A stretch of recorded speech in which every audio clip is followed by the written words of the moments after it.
கிறிஸ்துக்குள் மிகவும் பிரியமானவர்களே, ஆண்டவராகிய இயேசு கிறிஸ்துவின் விலையேறப்பட்ட நாமத்தினாலே இந்த வேளையிலும் கூட உங்களை வாழ்த்துகிறேன். இந்த நாளிலும் உங்களோடு தேவனுடைய வார்த்தையை பகிர்ந்து கொடுக்கும்படியாக கர்த்தர் கொடுத்த அவருடைய பிரதான கிருபை இரக்கங்களுக்காக தேவனை துதிக்கிறேன். இந்த நாளிலும் கூட அப்போஸ்தலனாகிய பவுலுடைய பாடுகள், கஷ்டங்கள் இவைகளை குறித்ததான சில வேத பகுதிகளை நாம் தியானிக்க தேவன் நமக்கு உதவி செய்வாராக. அப்போஸ்தலர் நடபடிகளின் புஸ்தகத்திலே 28ஆம் அதிகாரம் 20ஆம் வசனத்தை நாம் வாசிக்கலாம். அப்போஸ்தலர் 28ஆம் அதிகாரம் 20ஆம் வசனம். இந்த காரியத்தை நிமித்தமே உங்களை காணவும் உங்களுடனே பேசவும் உங்களை அழைப்பித்தேன். இஸ்ரவேலுடைய நம்பிக்கைக்காகவே இந்த சங்கிலியால் கட்டப்பட்டிருக்கிறேன் என்றான். பிரியமானவர்களே, இங்கே அப்போஸ்தலனாகிய பவுலுடைய வாழ்க்கையில் பார்க்குறோம். இஸ்ரவேலுடைய நம்பிக்கைக்காகவே இந்த சங்கிலிகளாலே கட்டப்பட்டிருக்கிறேன். ஒரு காலகட்டத்திலே அப்போஸ்தலனாகிய பவுல் எப்படிப்பட்டவராக இருந்தார் அப்படின்னா, கிறிஸ்துவுக்கும் கிறிஸ்துவை பின்பற்றுகிற அவருடைய சீஷர்களுக்கும் விரோதமாக அவர் சீறி பாய்ந்தவராக காணப்பட்டார். அவருடைய வாழ்க்கையானது ஒரு மத வைராக்கியம் உள்ளதாக காணப்பட்டது. அந்த தன்னுடைய மத வைராக்கியத்திற்காக அவர் கிறிஸ்தவர்களை துன்பப்படுத்தக்கூடிய ஒரு மனிதனாக அவர் காணப்பட்டார். அவருடைய இருதயத்தில் கொஞ்சம் கூட ஒரு ஈவு, இரக்கம், ஒரு அன்பு, ஒரு கருணை, மனிதாபிமானம் எதுவுமே இல்லாத பயங்கரமான ஒரு முரட்டாட்டமுள்ள ஒரு மனிதனாக அவர் காணப்படுகிறதை பார்க்கிறோம். கிறிஸ்துவை பின்பற்றுகிறவர்களை ஒடுக்க வேண்டும், அவர்களை அழிக்க வேண்டும், அல்லது சிறைச்சாலையிலே கொண்டு வந்து இவ்விதமாக அடைத்து சபையை பாழாக்க வேண்டும் என்று சொல்லி தீவிரமாய் காணப்பட்டார். வேதம் சொல்லுகிறது, நாம் அப்போஸ்தலர் 9ஆம் அதிகாரத்திலே 1ஆம் வசனத்திலே பவுலுடைய ஜீவியத்தை குறித்து என்ன சொல்லப்பட்டிருக்கிறது? அப்போஸ்தலர் 9 வசனம் 1. சவுல் என்பவன் இன்னும் கர்த்தருடைய சீஷரை பயமுறுத்தி கொலை செய்யும்படி சீரி பிரதான ஆசாரியரிடத்திற்கு போய். இங்கே பவுலுடைய ஜீவியத்தை பார்க்கிறோம். அவருடைய பழைய வாழ்க்கை, முந்திய வாழ்க்கை அது எப்படி இருக்கிறது? கர்த்தருடைய சீஷரை பயமுறுத்தி கொலை செய்யும்படி சீரி அப்படின்னா அவ்வளோ ஒரு கோபத்தோட, ஆக்ரோஷத்தோட அவர் காணப்பட்ட ஒரு மனிதனாய் அவர் காணப்படுகிறார். ஆனால் அருமையானவர்களே, தேவன் அவரை சந்திக்கிறார். அந்த தமஸ்கு நோக்கி அவர் பிரயாணப்படும் பொழுது, குதிரையிலே செல்லும் பொழுது தேவன் தம்முடைய ஒளியை அனுப்பி அந்த குதிரையிலிருந்து அவர் கீழே விழுந்து அவருக்கு கண் பார்வை தெரியாமல் போயிடுது. நாம் பின்னால் வாசிக்கிறோம், கைலாகு கொடுக்கிறவர்களை அவன் தேடினான் என்று வாசிக்கிறோம். கைலாகு கொடுத்து அவனை தமஸ்கு பட்டணத்துக்குள்ளே அழைத்து கொண்டு போனார்கள் என்று சொல்லி நாம் அங்கே பார்க்கிறோம். எவ்வளோ ஒரு வேதனை, எவ்வளோ ஒரு பரிதாபமான ஒரு நிலைமை, ஒரு மனிதனுடைய நிலைமையை பாருங்கள். அவன் கிறிஸ்துவுக்கு விரோதமாக அவன் சீறி பாய்வான் என்றால் அவன் கைலாகு கொடுக்கிறவர்களை தேடுவது மிக மிக சமீபத்தில் இருக்கிறது என்று பார்க்கிறோம். சில வேளைகளில் தேவனுடைய சுவிசேஷத்தை அறிவிக்கிறவங்களுக்கு விரோதமாக அநேகர் சீறி பாய்கிறத இந்த நாட்களில் பார்க்குறோம். ஆனால் அது எவ்வளோ ஆபத்து என்கிறத அப்போஸ்தலனாகிய பவுலுடைய பழைய வாழ்க்கை இங்கே சுட்டி காட்டுகிறது, எச்சரிக்கிறது. நீ கர்த்தருடைய சீஷர்களை பயமுறுத்தி கொலை செய்யும்படி சீறி பாய்வாயானால் நீ சீக்கிரத்திலே கைலாக கொடுக்கிறவர்களை தேட வேண்டியது இருக்கும் என்று எச்சரிக்கை அங்கே கொடுக்கிற ஒரு பயங்கரமான சூழ்நிலையை பார்க்குறோம். அவங்களுக்கு தெரியல நம்ம இவ்வளோ ஒரு கடினமாக இருக்கிறோம், ஒரு மனிதாபிமானம் இல்லாமல் இருக்கிறோம் என்று சொல்லி அவர்கள் அறியாமல் அங்கே காணப்படுகிற ஒரு பரிதாபமான ஒரு நிலைமை. ஆனால் இந்த இடத்துல நம்ம பார்க்குற ஒரு முக்கியமான காரியம் என்ன அப்படின்னா, இந்த சீறி பாய்ந்த இந்த சவுலை தேவன் பவுலாக அவர் மாற்றுகிறார். அவர் எப்படி மாறுறார் அப்படின்னா, யாரை சங்கிலியால் கட்டி சிறைச்சாலையில் கொண்டு போட்டாரோ அந்த நம்பிக்கையை அழிப்பதற்காக, அந்த கிறிஸ்துவின் மேலே அவர்கள் வைத்திருந்த நம்பிக்கையை அழிப்பதற்காக சீறி பாய்ந்தாரோ, இப்போ அவரே அந்த தேவனுடைய சுவிசேஷத்தை, அந்த கிறிஸ்துவை பிரசங்கிக்கிறவராக மாறுகிற ஒரு ஆச்சரியமான சூழ்நிலையை பார்க்குறோம். எவ்வளோ ஒரு வல்லமை இருக்கிறது பாருங்கள். தேவனுடைய சுவிசேஷத்துக்கு எவ்வளோ வல்லமை. தேவனுடைய சுவிசேஷத்துக்கு எதிர்த்து நிற்பது என்பது அது கல்லில் போய் ஒரு மனிதன் தன்னுடைய தலையை மோதி கொள்வதற்கு சமானமான ஒன்றாக இருக்கிறது. இங்கே பார்க்குறோம், பவுல் இப்போ என்ன செய்கிறாரு? ஆண்டோடைய ஊழியத்தை குறித்து பயமுறுத்துகிறாங்க. இந்த ஊழியத்தின் பாதையில் அவருக்கு பல பாடுகள், எதிர்ப்புகள் இருந்தது. ஆனால் இங்கே அப்போஸ்தலர் 28:20 இந்த நம்பிக்கைக்காக நான் சங்கிலியால் கட்டப்பட்டிருக்கிறேன். ஒரு காலத்தில் அநேகரை சங்கிலியால் கட்டி சிறைச்சாலைக்குள்ளே தள்ளின ஒரு மனிதன் இப்பொழுது தன்னை சுவிசேஷத்திற்காக பூரணமாய் ஒப்பு கொடுத்து அதற்காக தன்னை அர்ப்பணிக்கிற ஒரு அருமையான ஒரு பாத்திரமாய் மாறுகிறார். எதுக்காகலாம் பவுல் அவர் கட்டப்பட்டார்னு பார்க்கும்போது எபேசியர் 6ஆம் அதிகாரம் 19ஆம் வசனத்தில் நம்ம வாசிக்கிறோம். எபேசியர் 6ஆம் அதிகாரம் 19ஆம் வசனம், சுவிசேஷத்திற்காக சங்கிலியால் கட்டப்பட்டிருக்கிற ஸ்தானாபதியாகிய நான் அதை பற்றி பேச வேண்டியபடி தைரியமாய் பேசத்தக்கதாக. அப்போஸ்தலனாகிய பவுலுடைய வாழ்க்கையில் எதற்காக அவர் சங்கிலியால் கட்டப்பட்டிருக்கிறார் என்று நாம் பார்க்கும்போது சுவிசேஷத்திற்காக சங்கிலியால் கட்டப்பட்டிருக்கிறார். தேவனுடைய சுவிசேஷத்தை அறிவித்ததின் நிமித்தமாக அவர் சிறை கைதியாக மாற்றப்பட்டிருக்கிறார். பாருங்கள், இன்றைக்கி ஊழியம் செய்கிறது எவ்வளோ விடுதலையான ஒரு காலங்களிலே, விடுதலையான ஒரு தேசத்திலே இந்த தமிழ்நாட்டில் நம்ம இருக்கிறோம். ஆனால் அப்போஸ்தலனாகிய பவுலுடைய காலத்தில் சுவிசேஷ ஊழியம் செய்வது என்பது அவருக்கு அது ஒரு சாதகமான ஒன்றாக இருக்கவில்லை, அது எளிதான ஒன்றாக இருக்கவில்லை. அது சங்கிலியால் கட்டப்படுகிற ஒரு வேதனையான பயங்கர ஒரு சவாலான ஒரு ஊழியமாக அது காணப்பட்டது என்று நாம் பார்க்கிறோம். அந்த தன்னுடைய கட்டுகளை குறித்து அவர் சொல்கிறார். பிலிப்பு சபைக்கு அவர் எழுதும் பொழுது அவர் பிலிப்பியரின் புஸ்தகத்திலே 1ஆம் அதிகாரத்தில் 12ஆம் வசனத்திலிருந்து நம்ம வாசிக்கும்போது தன்னுடைய கட்டுகளை குறித்ததான பல காரியங்களை பவுல் அங்கே சொல்லுகிறார். அவர் சிறைச்சாலையில் இருக்கும் பொழுது எழுதப்பட்ட நிருபம்தான் பிலிப்பு நிருபம். ஸோ இந்த பிலிப்பியருக்கு எழுதின நிருபம் இந்த பிலிப்பு சபைக்கு எழுதப்பட்ட ஒரு கடிதம். அவர் என்ன சொல்கிறார் பாருங்கள். நாம் அங்கே பிலிப்பியர் 1ஆம் அதிகாரத்தில் 12ஆம் வசனத்தை நம்ம வாசிக்கலாமா? பிலிப்பியர் 1:12, சகோதரரே, எனக்கு சம்பவித்தவைகள் சுவிசேஷம் பிரபலமாகும்படிக்கு ஏதுவாயிற்றுன்னு நீங்கள் அறிய மனதாய் இருக்கிறேன். அவருடைய கட்டுகளை குறித்து அவர் சொல்கிறாரு, எனக்கு ஜெயிலில் கொண்டு போட்டாங்கன்னு நினைக்காதீங்க, இங்கே ஜெயிலில் கூட நான் என்ன பண்ணுறேன், சுவிசேஷம் அறிவிக்கிற ஊழியத்தை நான் விடலைங்கிறார். சுவிசேஷத்துக்காகத்தான் சங்கிலியால் கட்டப்பட்டிருக்கிற அந்த ஜெயிலுக்குள்ளே கொண்டு போட்டால் கூட இங்கேயும் ஊழியம் நடக்குது. அரண்மனையில் உள்ள அநேகரை குறித்து சொல்கிறார். அருங்க 13ஆம் வசனத்தில் நாம் என்ன வாசிக்கிறோம்? பிலிப்பியர் 1:13, அரண்மனை எங்கும் உள்ளவர்களுக்கும் மற்ற யாவருக்கும் என் கட்டுகள் கிறிஸ்துவுக்கு உள்ளான கட்டுகள் என்று வெளியரங்கமாகி. பவுல் அநியாயம் செஞ்சு அடிக்கப்படலை, திருடினதுனால அவரை சிறைச்சாலையில் போடலை, கிறிஸ்துவுக்குள்ளான கட்டுகள். ஸோ அவரோட கூட இருந்தவங்க தெளிவாக இருந்தாங்க. இவரை தேவனுடைய சுவிசேஷத்தை அறிவிப்பித்ததற்காக, தேவனுடைய சுவிசேஷத்திற்கு ஸ்தானாபதியாக செயல்பட்டதுனால அவரை சங்கிலிகளால் கட்டி வச்சிருக்கிறாங்க. ஆகவே என்ன செஞ்சாங்க? தைரியமா, நாம் 14ஆம் வசனத்திலே வாசிக்கிறோம், சகோதரில் அநேகர் என் கட்டுகளாலே கர்த்தருக்குள் திடன் கொண்டு பயமில்லாமல் திருவசனத்தை சொல்லும்படி அதிகமாய் துணிந்திருக்கிறார்கள். இங்கே சுவிசேஷ ஊழியத்தில் பவுல் சொல்கிற காரியம் என்ன? சகோதரில் அநேகர் பயந்தவங்க, அது வரைக்கும் ஊழியத்துக்கு போகிறதுக்கு ரொம்ப ஒரு யோசனையாக இருந்தவங்க, இப்போ அப்போஸ்தலனாகிய பவுலுடைய ஊழியத்தில் பிரச்சனைகள் வந்தவொடனே பயந்து ஓடலை. ஆண்டவராக இயேசு கிறிஸ்து கூட சிலுவைக்கு அங்கே போகும்படியாக யூதாஸ் காட்டி கொடுத்த போது அப்படியே சீசரில் எல்லாம் ஓடி ஒளிஞ்சிட்டாங்க, பயந்துட்டாங்க, மறைஞ்சிட்டாங்க.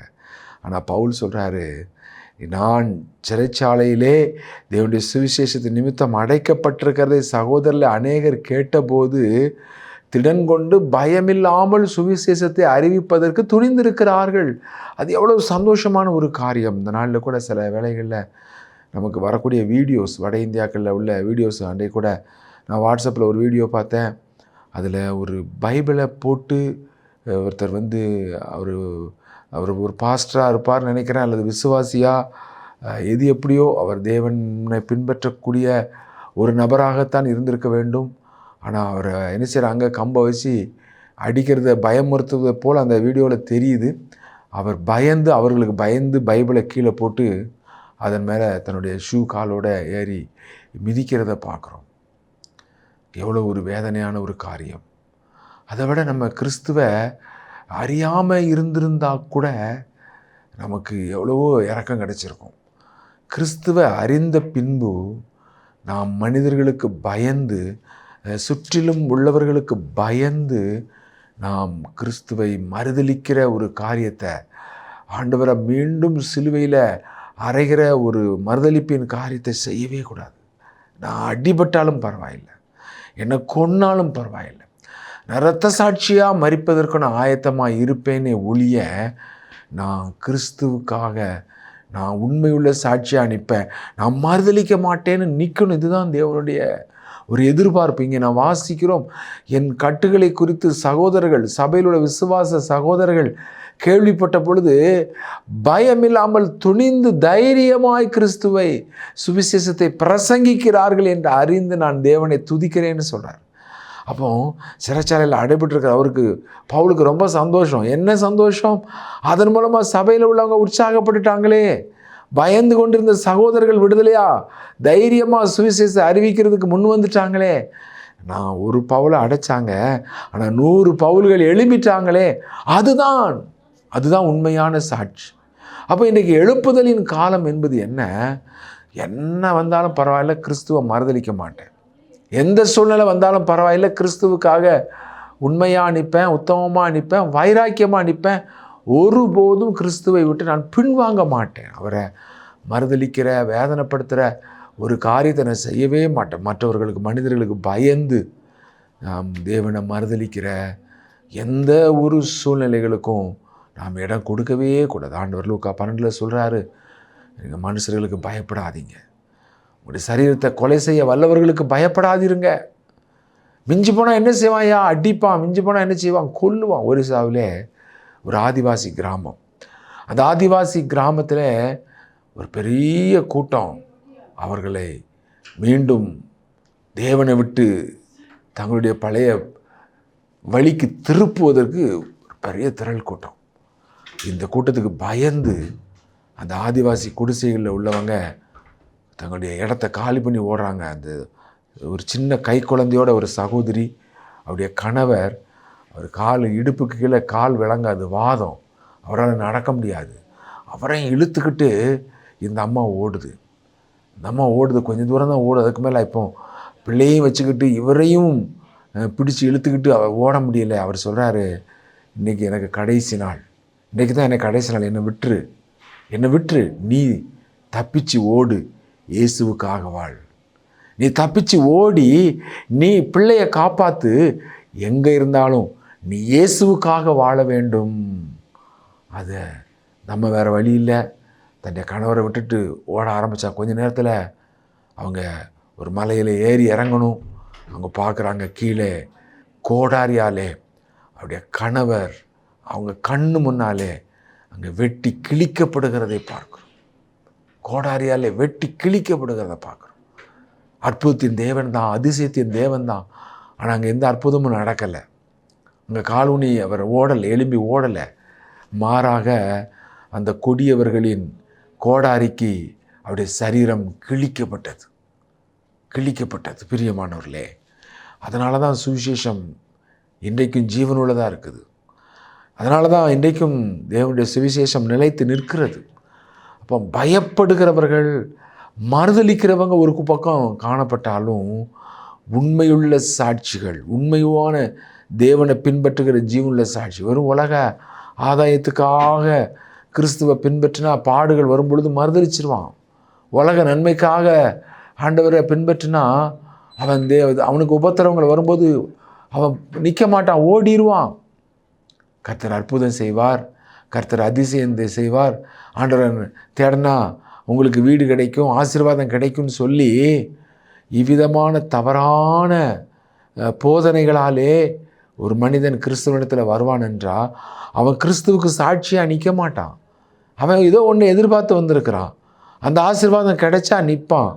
எப்போ அந்த ஆசீர்வாதம் கிடைக்கலையே, அதுக்கு மாறான சூழ்நிலை வருதோ, அப்போ அவன் நிற்க மாட்டான். ஐயோ, நம்ம கிறிஸ்தவத்தை குறித்து என்ன நினச்சோம், ஆனால் இங்கே என்ன இப்படி இருக்குது. இன்றைக்கி இந்த நாட்கள் ரொம்ப கொடிய காலம். இந்த நாட்கள் மிக மிக ஒரு கொடிய காலம். நான் ஏன் இதை கொடிய காலம்னு சொல்கிறேன்? கிறிஸ்தவத்துக்கு எதிர்ப்பு அதிகமாக இருக்குது அப்படிங்கிறதுனால இல்லை. எப்போவுமே அது கிறிஸ்துவை சிலுவையில் அறைந்த காலத்திலிருந்து, கிறிஸ்து இந்த பூமியிலே வாழ்ந்த காலத்திலிருந்து கிறிஸ்தவத்துக்கு எதிர்ப்பாளர்கள் அதிகமாக இருந்தாங்க. அதில் எந்த மாற்றமும் இல்லை. ஆனால் இது கொடிய காலம்னு ஏன் சொல்கிறேன் அப்படின்னா, இன்றைக்கு உண்மையான தேவனுடைய சுவிசேஷம் பிரசங்கிக்கப்படவில்லை. இன்றைக்கி போலியான தேவனுடைய சுவிசேஷம் பிரசங்கிக்கப்படுகிறது. இயேசு அற்புதம் செய்வார், இயேசு சுகம் தருவார், இயேசு உங்கள் வியாதியை குணமாக்குவார், கடன் பிரச்சனையை மாற்றுவார். இதெல்லாம் கர்த்தர் செய்ய வல்லவர். இதை செய்ததுக்கு தேவனுடைய கரம் குறுகி போகலை. ஆனால் கிறிஸ்துவண்டை எதுக்காக வரணும்? நீ பாவி, நீ பாவத்திலே வாழ்ந்தீன்னா நீ நரகத்துக்கு போயிடுவ. ஒரு நாள் மரித்தால் உன்னுடைய ஆத்மா எங்கே போகும்? மரணத்துக்கு பின்பாக உன்னுடைய வாழ்க்கை எங்கே? நீ பாவத்திலிருந்து மனம் திரும்பினா மட்டும்தான் நீ தேவனுடைய ராஜ்யத்துக்குள்ளே வர முடியும். மனம் திரும்புங்கள், பரலோக ராஜ்யம் சமீபமாக இருக்கிறது என்று ஆண்டவர் சொன்னார். அப்போ இந்த தேவனுடைய ராஜ்யத்தை பெற்றுக்கொள்வதற்காக, அந்த பிசாசுக்குடைய தூதர்களுக்கும் ஆயத்தம் பண்ணப்பட்ட அக்கினி கடலில் இருந்து தப்புவதற்காக கிறிஸ்து இந்த பூமிக்கு வந்து உங்களுடைய பாவங்களுக்காக அவர் சிலுவையில் மரித்தார். உங்களுடைய பாவங்களுக்காக அவர் சிலுவையில் ரத்தம் சிந்தினார். இயேசு கிறிஸ்துவின் ரத்தம் உங்களுடைய பாவங்களை கழுவும். இயேசு கிறிஸ்துவின் ரத்தத்தினாலே நீங்கள் கழுவப்படாவிட்டால் உங்களுக்கு பாவ மன்னிப்பு இல்லை. பாவ மன்னிப்பிலே உங்களுடைய கிறிஸ்தவம் ஆரம்பிக்கப்படாவிட்டால் நீங்கள் கிறிஸ்துவனிடத்தில் வந்த காரியம் வீணாக போயிடும். வேறு எதையோ ஒன்று எதிர்பார்த்து எனக்கு பில்லி சூனியம் போயிடும், வியாதி போச்சு, எல்லாம் நல்லது தான். ஆனால் அடுத்தபடி என்னது? ரட்சிப்பு. நான் கிறிஸ்துவை நான் மனம் திரும்பி விசுவாசித்து ஏற்றுக்கொள்ளுதல். இந்த காரியங்கள் நடக்காமல் இன்றைக்கி திரள் கூட்டம் எதில் அடிப்படையில் இருக்குது? அது கிறிஸ்துவ ரட்சகராக ஏற்றுக்கொள்ள. இன்றைக்கி உபத்திரம் வந்துச்சு, இன்றைக்கி பாடுகள் வந்துச்சுன்னு சொன்னால் இன்றைக்கி சபைகள் எல்லாம் காலியாயிரும். ஒருத்தரும் நிற்க மாட்டாங்க. ஆண்டவருக்காக உண்மையாக வைராக்கியமாக அந்த ஆதிவாசி பெண்ணை போல் தேவனுக்காக தன்னுடைய கணவரை கண்ணு முன்னால் வெட்டி கொன்னா கூட ஆண்டவரை மேலே உள்ள அன்பில் அவங்க வைராக்கியமாக நின்னாங்க. அவங்க தேவனுக்காக வைராக்கியமாக நின்று அந்த பிள்ளையையும் வளர்த்து தேவனுக்கு ஒரு உண்மையுள்ள சாட்சியாக நிறுத்தினாங்க. ஏன்? அவர்கள் கிறிஸ்துவின் உண்மையான அன்பினாலே தொடப்பட்டு வந்தாங்க.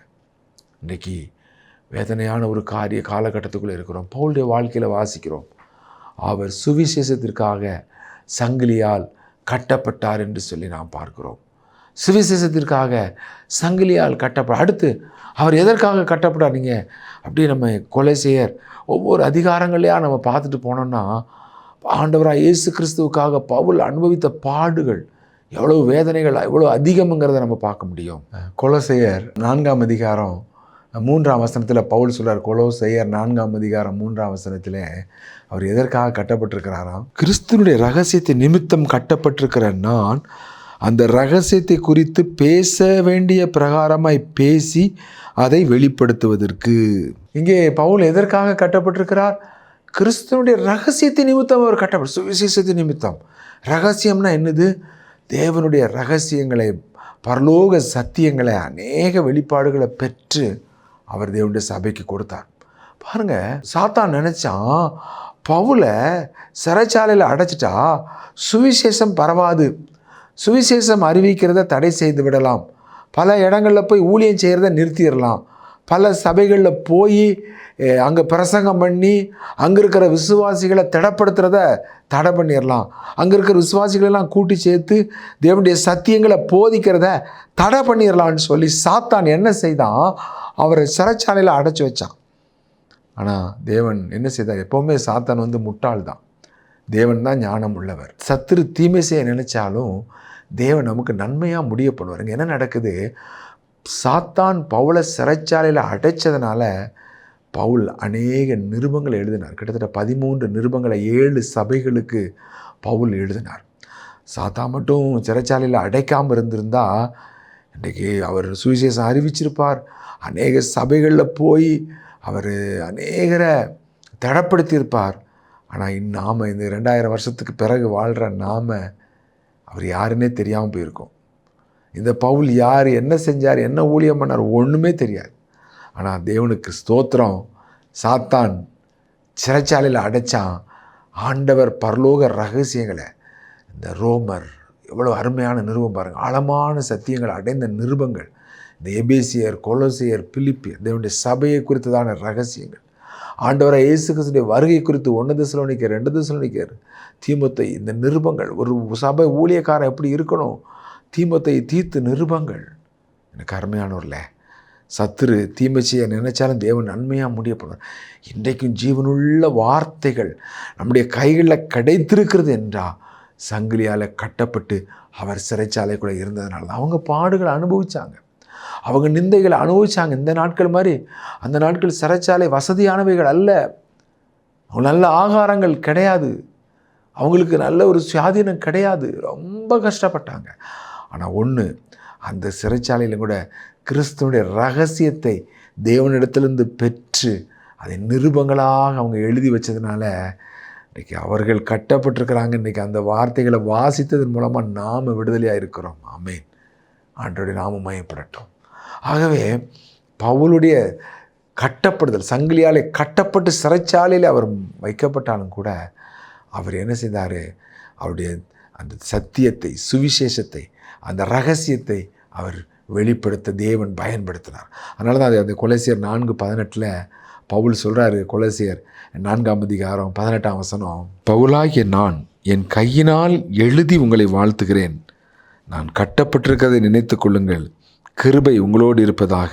ஆமேன். பவுல் சொல்கிறாரு, நான் கட்டப்பட்டிருக்கிறதை நினைத்து கொள்ளுங்கள், என் கையினால் எழுதி உங்களை வாழ்த்துகிறேன், நான் கட்டப்பட்டதை நினைத்து கொள்ளுங்கள்.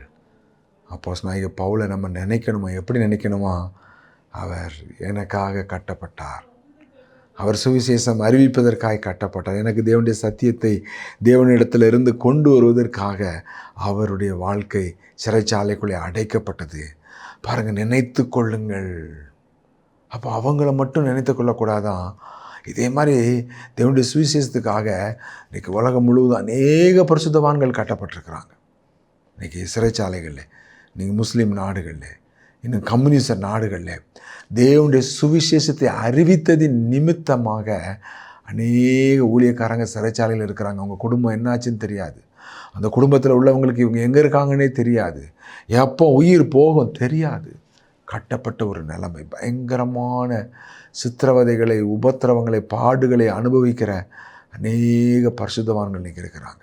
இன்றைக்கி சொகுசான ஊழியங்கள், சொகுசான ஊழியர்கள் ஒரு பக்கம், ஆனால் இன்னொரு பக்கம் தேவனுடைய சுவிசேஷத்துக்காக கட்டப்பட்டவர்கள். அவங்கள நினைத்து கொள்ளணுமா? அவர்களை நினைத்துக்கள். நீங்களும் கட்டப்பட்டவர்களை நினைத்து கொள்ளுங்கள் என்று எபிரேயர் 13 வாசிக்கிறோம். பாட அனுபவிக்கிறவர்களை நினைத்து கொள்ளுங்கள், கட்டப்பட்டவர்களை நினைத்து கொள்ளுங்கள். அவங்களுக்காக ஜெபம் பண்ணுங்க. சிறைச்சாலையில் அடைக்கப்பட்டிருக்கிற ஊழியர்களுக்காக ஜெபம் பண்ணுங்க, அவங்க குடும்பங்களுக்காக ஜெபம் பண்ணுங்க. வருமானம் இல்லாமல், சாப்பாட்டுக்கு வழி இல்லாமல் அந்த குடும்பங்கள் எவ்வளவு வேதனைகளை அனுபவிக்கும். பிள்ளைகளுடைய படிப்பு, அவங்களுடைய மருத்துவ செலவு, எவ்வளவு கஷ்டங்கள், எவ்வளவு கஷ்டங்கள். நினைத்து கொள்ளுங்கள், நினைத்து கொள்ளுங்கள். பாட அனுபவிக்கிறவர்களை நினைத்து கொள்ளுங்கள். பவுல் சொல்கிறாரு 2 தீமோத்தேயு 1:8, 2 தீமோத்தேயு 1:8 அவர் தீமோத்தேயுக்கு எழுதுகிறாரு, ஆகையால் நம்முடைய கர்த்தரை பற்றிய சாட்சியை குறித்தாவது அவர் நிமித்தம் கட்டப்பட்டிருக்கிற என்னை குறித்தாவது நீ வெட்கப்படாமல் தேவ வல்லமைக்கு ஏற்றபடி சுவிசேஷத்திற்காக என்னோட கூட தீங்கு அனுபவி. பவுல் தன்னுடைய உத்தம குமாரனாய் தீமோத்தேயுக்கு எழுதுகிறாரு, நீ என்னை குறித்து வெட்கப்படாதப்பா, நீ என்னை குறித்து நீ பயப்படாத, தீங்கு அனுபவி, சுவிசேஷத்துக்காக தீங்கு அனுபவி. இன்றைக்கி எந்த சுவிசேஷம் பிரசங்கிக்கப்படுகிறது? சுவிசேஷத்துக்காக தீங்கு அனுபவிக்கிற அந்த சுவிசேஷம், உண்மையான சுவிசேஷம் பிரசங்கிக்கப்படுகிறதா? சிலுவை எடுத்துக்கொண்டு என்னை பின்பற்று. இந்த போதனைகள் ரொம்ப குறைவு, இந்த போதனைகளை செய்கிற சபைகள் ரொம்ப குறைவு. அந்த உண்மையான சத்தியங்களை கேட்டு கிறிஸ்துவை பின்பற்றுகிற உண்மையான சீசர்கள் கூட்டமும் ரொம்ப குறைவு. திரள் கூட்டம் எல்லாம் பெயர் சொல்லி அழைக்க மாட்டாங்களா, அற்புதம் நடக்காத, அதிசயம் நடக்காதான்னு ஓடுகிற ஒரு கூட்டம்தான். தீங்கு அனுபவி, சுவிசேஷத்திற்காக வெட்கப்படாமல் பயப்படாமல் தீங்கு அனுபவி. 2 தீமோத்தேயு 2:9 சொல்கிறாரு, நான் கட்டப்பட்டிருக்கேன்ப்பா, ஆனால் தேவவசனம் கட்டப்படலை. இங்கேயும் நான் விடுதலையோடு தேவனுடைய வார்த்தையை அறிவித்து கொண்டிருக்கிறேன், இங்கேயும் நான் தேவனுடைய சத்தியத்தை அறிவித்து கொண்டிருக்கிறேன், இங்கே அநேக நிருபங்களை எழுதி கொண்டிருக்கிறேன். தேவனுடைய வசனம் கட்டப்படவில்லை என்று அங்கே சொல்லுகிறதை பார்க்கிறோம். அருமையானவர்களே, இந்த நாளிலும் கூட அப்போஸ்தலனாகிய பவுல் கடந்து போன பாதைகளை நம்ம இன்னும் நிறைய காரியங்கள், அவர் அனுபவித்த வேதனைகள், அவமானங்கள், நிந்தைகள் ரொம்ப அதிகம். உண்மையான ஒரு தேவ ஊழியன் எவ்வளவு பாடுகள், கஷ்டங்களுக்கு வழியாய் கடந்து போகிறாருங்கிறத பார்க்குறோம். இன்றைக்கு இந்த நாட்கள்லேயும் கூட தேவன் நம்மை உண்மையாய் நேசிக்கிறார். அவரை நம்ம உண்மையாக நேசிப்போமானா அவருக்காக எந்த பாடுகளையும், எந்த கஷ்டங்களையும், எந்த உபத்திரவங்களையும் சகிக்க ஆயத்தமாக இருக்கணும். பாவத்துக்கு எதிர்த்து நிற்கிறவங்களா இருக்கணும். பாவத்தை விட்டு விலகி ஓடுகிறவங்களா இருக்கணும். தேவனுக்கு பயப்படுகிறவங்களா இருக்கணும். அவங்க தான் உண்மையாக ஆண்டோடைய பிள்ளைங்க. அவங்க தான் பரலோக ராஜ்யத்தை சுதந்திரத்துக் கொள்வாங்க. அவங்க தான் தேவனுடைய ராஜ்யத்தில் போய் உண்மையாக நிற்கிறவங்களா இருப்பாங்க. சும்மா கிறிஸ்துவ பின்பற்றினே அற்புதம் நடந்துச்சு அப்படின்னு சொல்லிட்டு சூழ்நிலை வரும்பொழுது கிறிஸ்துவ மறுதளிச்சுட்டு அழுது உலகத்துக்கு ஒத்த வேஷம் தரிச்சிட்டு தேவனுக்கு பயப்படாத ஒரு வாழ்க்கை வாழ்ந்துட்டோம்னா பரலோக ராஜ்யத்தில் அவங்களுடைய பேர் அங்கே ஜீவபுஸ்தத்தில் இருக்குமான்னா நிச்சயமாக இருக்காது. பிரியமானவர்களே, அப்போஸ்தலனாகிய பவுல் சொல்வதே போல் தேவனுடைய வசனம் கட்டப்படலை, நான் கட்டப்பட்டிருக்கிறேன், ஆனால் வசனம் கட்டப்படலை. நீ வெட்கப்படாமல் தைரியமாக தேவனுக்காக நில்லு. பாடுகளை அனுபவி, உண்மையாய் உத்தமமாய் நில்லு. இன்றைக்கு உண்மையாக உத்தமமாக நிற்கிற ஒரு கூட்டம் இருக்குது. அதில் இந்த நாளில் இந்த செய்தியை கேட்கிறவர்கள் ஒவ்வொருவரும் அந்த கூட்டத்தில் ஒருத்தராக இருக்கணும். திரள் அற்புதம் அடையாளங்களை தேடி ஓடுற திரள் கூட்டம் இருக்குது. ஆனால் தேவனுக்காக பாடு அனுபவிக்கிற, கரையம் செலுத்துகிற, செத்தாலும் பரவாயில்ல தேவனை மறுதளிக்க மாட்டேன், என்ன வந்தாலும் பரவாயில்ல பாவத்துக்கு எதிர்த்து நிற்பேன்னு சொல்லி தேவனுக்கு பயப்படுகிற, பயத்தோடு கூட காணப்படுகிற ஒரு கூட்டம் இருக்குது. அந்த கூட்டத்துக்குள்ளே ஒருத்தராக நீங்கள் காணப்படணும்னு தேவன் விரும்புகிறார். நீங்கள் உங்களை ஒப்பு கொடுப்பீங்களா? தேவன் உங்களுடைய கண்களை திறப்பாராக. தேவனுடைய உண்மையான சுவிசேஷத்தையும் உண்மையான சிலுவையின் பாதையில் நடக்கிற உண்மை சீஷனாய் காணப்பட கர்த்தர் தாமே கிருபை செய்வாராக. உங்களை ஒப்பு கொடுத்து ஜெபம் பண்ணுவீங்களா? நம்ம ஜெபம் செய்வோம். நல்ல ஆண்டவரே, இந்த வார்த்தைகளை கேட்டு அருமையான உள்ளங்களுக்காக ஜெபிக்கிறோம். ஆண்டவரே, இந்த நாளில் வஞ்சகமான ஒரு காலகட்டம், கொடிய காலம்ப்பா. பொய் போதனைகளால் இன்றைக்கி ஆண்டவரே சீர்குலைந்து போகிற கூட்டத்துக்கு மத்தியில் தேவனுக்கு பயப்படுகிற, தேவனுக்காய் உண்மையாக உத்தமமாய் நிற்கக்கூடிய, ஆண்டவரே எந்த சூழ்நிலையிலும் கர்த்தரை மறுதளிக்காமல் பாடுகளை அனுபவிக்கிற ஒரு கூட்டங்களை அன்றே என்ன வந்தாலும் பரவாயில்ல தேவனுக்காய் வைராக்கியம் இருக்கக்கூடிய ஒரு கூட்ட ஜனங்களை எழுப்புங்க. இந்த செய்திகளை கேட்டுக்கொண்டிருக்கிற ஒவ்வொரு பிள்ளைகளையும் அப்படி நிலைநிறுத்த வேண்டும் என்று ஜெபிக்கிறோம். அப்படி செய்ய போகிறதுக்காய் ஸ்தோத்திரம். அப்படி நாமத்தை மையப்படுத்த போகிறதுக்காய் ஸ்தோத்திரம். ஆசீர்வதியும் இயேசுவின் நாமத்தில் ஜெபிக்கிறோம் நல்ல பிதாவே. ஆமென், ஆமென். பிரியமானவர்களே, நீங்கள் நேரம் ஒதுக்கி தேவனுடைய வார்த்தையை கேட்டதற்காக உங்களுக்கு நன்றி சொல்கிறோம். நீங்கள் யூடியூப்பில் ராஜ்குமார் தங்கமணி என்று டைப் செய்வீர்களானால் நீங்கள் அநேக செய்திகளை கேட்கலாம். கேளுங்கள், மற்றவர்களுக்கும் அறிமுகப்படுத்துங்கள். நாம் மறுமுறை சந்திக்கும் வரைக்கும் தேவனுடைய கிருபை உங்களோடு இருப்பதாக. கட்டப்பட்டவர்களை நினைத்து கொள்ளுங்கள். கர்த்தர் உங்களை ஆசீர்வதிப்பாராக. ஆமென்.